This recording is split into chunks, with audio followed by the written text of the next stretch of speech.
Welcome to Technia TV. Good morning, everyone. I, Hani Shah, on behalf of Technia Institute of Advanced Studies, welcome you all in yet another episode of Technia TV. Today, we'll be talking about Schramm's model of communication. After learning the Shannon-Weaver model, let's find out how Schramm's model of communication, which has its root from the Shannon-Weaver model itself. Wilbur Schramm proposed the model of communication in 1954. Information is of no use until it is carefully put into words and conveyed to others. Encoding plays a very important role because it initiates the process of communication by converting the thought into content.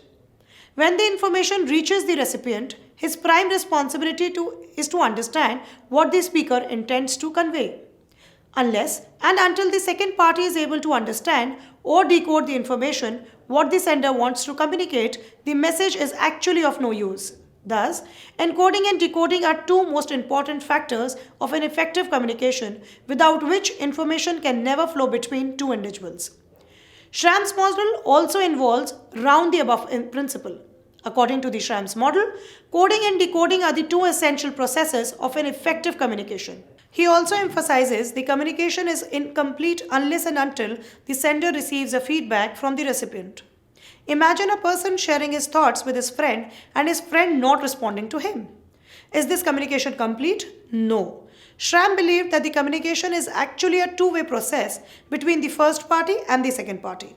Let us understand more with the help of an example. Jennifer to Sam. Will you accompany me for a movie? Sam kept mum and did not respond, and hence the communication between Sam and Jennifer was not complete. If Sam was not interested for the movie, he could have responded or given the feedback to Jennifer about his unwillingness. According to Schramm's model, whenever the information reaches the recipient, it becomes his responsibility to give the feedback and let him know if he has downloaded the message in exactly the same manner the speaker wanted. If he is not clear with anything or has any doubts, it must be cleared with the speaker.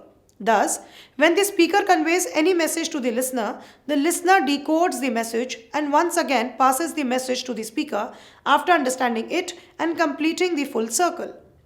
Now we'll talk about the sender, which goes to the receiver. M stands for the message. Schramm believed that an individual's knowledge, experience, and cultural background also plays an important role in the communication.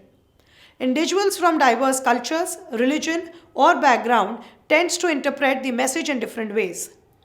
Billy to servant, please bring something hot for me to drink as I am suffering from sore throat. The servant brought him a glass of lukewarm water, but Billy actually wanted a cup of hot chocolate coffee.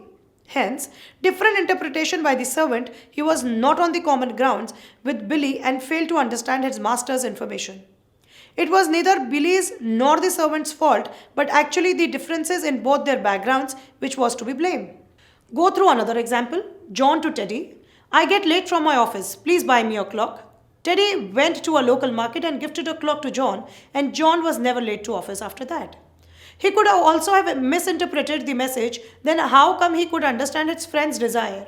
A clock is always a clock whether Teddy has to bring it or any other individual has to bring it. A clock can never be confused with a wristwatch or that matters something else. There are some messages which are more or less same for everyone. They are called as messages with denotative meaning which are almost the same for all individuals, and in such chances of misinterpretation and misunderstanding get nullified.